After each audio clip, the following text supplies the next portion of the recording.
Well, hello guys, my name is Nick from Nickstoygarage, and today we are doing yet another build-off with Jason from DieCastRestos. Link to his channel and his video is going to be in the description down below and on the top right of your screen.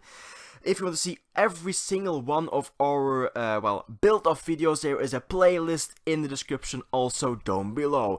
Now, this month we have decided to do muscle cars, well, American cars. I decided to do this AMX Javelin. And Jason has decided to do, I think, a Firebird. Not really sure because I obviously haven't seen his video yet. Now, this is the car I'm starting with, and it's a mess. I think some kid lit it on fire in its past. The doors are they're not missing, they're just broken off. There's a little piece still there. The window is melted. The interior is half melted. The roof is caved in, and the paint is just horrible. This thing, if one car deserves to be restored, it is this one. This car went through hell, and now I'm bringing it back to life. So please let me know what you think of this restoration, and obviously don't forget to like, and obviously don't forget to subscribe to my channel and Jason from DieCastRestos. So on screen right now I just drilled out the rivets and took my handy dandy screwdriver to pry open the base. Now I'm actually thinking about doing some handy dandy screwdriver merch. Is there a market for that? I am not really sure, but well, I think the handy dandy screwdriver is kind of the star of the show, and I'm kind of, well, at the bottom of the show, obviously. So there you can see the interior is absolutely filthy, it's dirty, it's burnt, and I think this is supposed to be some kind of, well, soot ashes. I'm not really sure how you guys pronounce it.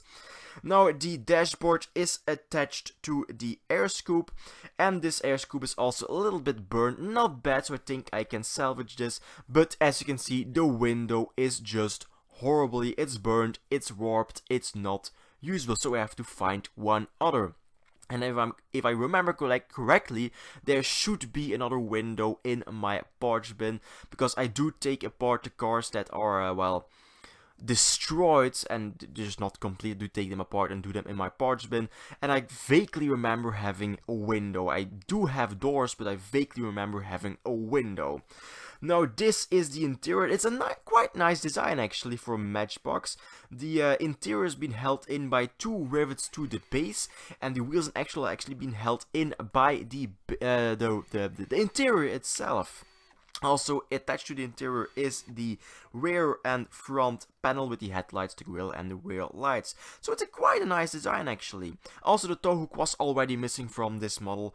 It's bent, it's not bent, it's broken off a little bit higher than I would cut it off myself, but I don't have a replacement interior. Now I do want to save this body because this is actually the only body I have from this car. I have one other, but you will see it in a bit, and it's not really usable. You will see what I mean in a little bit. So about 5 minutes of hammering, and I got the roof straightened out as good as I can get it.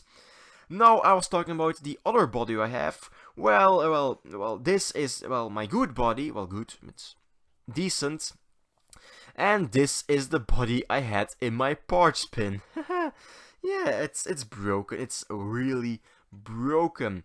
So, but it still has a good torque, and believe it or not, the window was still good in this thing. So I think somebody, kind of ran it over. Doesn't matter, the window, there was a little cracked piece missing from the window, the new window, but you can't see it if it's in the new car. The doors were also good, so I test fitted them to make sure they were still good, and they were amazingly good. This car looks really strange with the painted doors and not painted bodies, but oh well. Let's head on to my favorite step of every restoration. That's my sand blasting cabinet. This takes me about 1 or 2 minutes to do the body, and about 30, not even seconds, to do the base plate. It's just so absolutely satisfying to watch this thing. This is sped up 4 times, I think, and the end result is just amazing. Ready for play. You have to obviously unsticky it. No, not sticky. wax and grease remover, ungrease it, things like that, and then the primer can just go straight on. Now for primer, I will be using a fine surface primer by Tamiya, doing 2 coats in total, one with the doors open and one with the doors closed, leaving between 15 to 20 minutes to dry between coats. Didn't really need that long because we are going through a heat wave. It's 30 plus degrees outside, well, Celsius, not Fahrenheit. It's confusing. So for the color, I will be using this dark blue ice color. I did a car a couple of weeks ago with this one, link in the top right of your screen right now. This time 3 coats in total, 1 with the doors open, so I can actually paint the door jambs in the same blue, because that's a detail, well, I can't really live without that detail. And then 2 coats with the doors actually closed, so I don't miss any spots behind the doors. There it is with the doors closed, and finishing off with a nice thick coat, so I can have a nice shine to this car. Now that I have your attention, by the way, I already said it, but please again, subscribe to the channel, because I've noticed that a whopping 53.8% of you guys isn't yet subscribed. So let's make it different and let's get it to 50% that isn't subscribed. So if you haven't yet subscribed, go to the subscribe button and well, below the video, obviously. Next, the interior needs some love, so I decided to take out the wheels and axles, take my own toothbrush that I use every single day, get my soapy water, and just clean out the interior. Remove the ashes and just the burn residue from this interior, and when that's all cleaned off, you can actually see how, well, it's not really that badly burned, but the front seat is a little bit warped, is a little piece missing there, and from the back you can see just it's black. So a nice coat of paint on it will probably fix, well, not really fix it, but hide it from sight, because I don't have a replacement interior. So I just did 1 coat, a really light coat, now the 2 really light coats of primer on the interior. Let that dry top and bottom, so I can have a nice even finish on it, and then afterwards do it in black.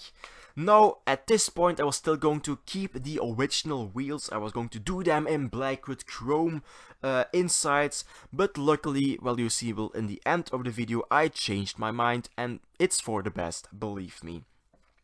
Next, it's the interior again, doing 2 coats in a black, again really thin coats, because, well, the paint doesn't really like to stick to the interior, but I got it in the end.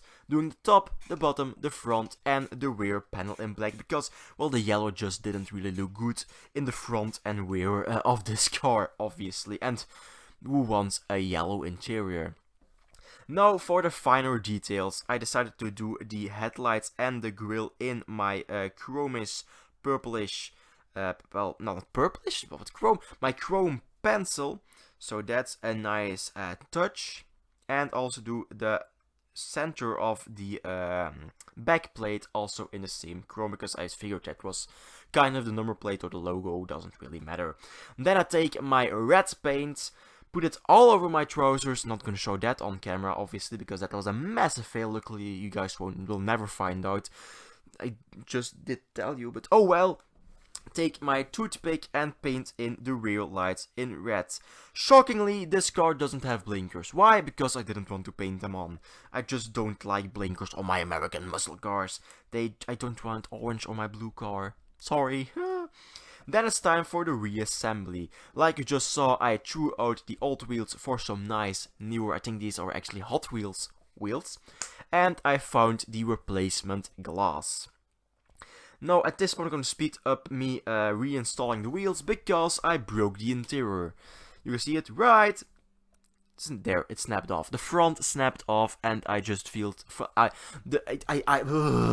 was my actual reaction.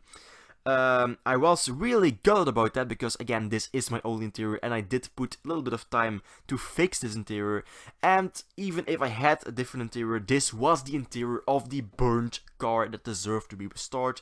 So I figured I'd just glue it onto the base plate, kind of in, well, spot on into place, and the interior suddenly isn't broken anymore, just glued into place. What I was going to do, it nevertheless, to glue it into place. Then it's time for the rest of the reassembly. First the window goes in, then the little air scoop and the the dashboard goes back into place.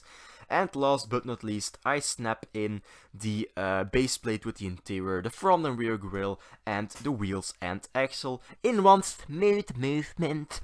Now, like always, I like to detail my cars just a little bit. That was really high pitched. I'm really sorry for the headphone users. Just a little bit more. So I decided to grab my my black paint and paint in the door cards in the same color as the interior, so they match nicely. So my voice cracked. So let's take a look at before the restoration, when it was still, well, green with yellow front and back grills, yellow interior, missing doors, cracked windshield, well, burnt windshield. It was really bad. And, well, I didn't really want to set up my spinning plate anymore, so I went old school and put my spinning plate on my desk. And this is it. After the restoration, nice and blue with the black accents, the new wheels, the new doors, the new windshield, and the saved interior. So please head over to Jason from DieCastRestos channel. Don't forget to like both videos, subscribe to both channels, and hope to see you in a future video. Bye!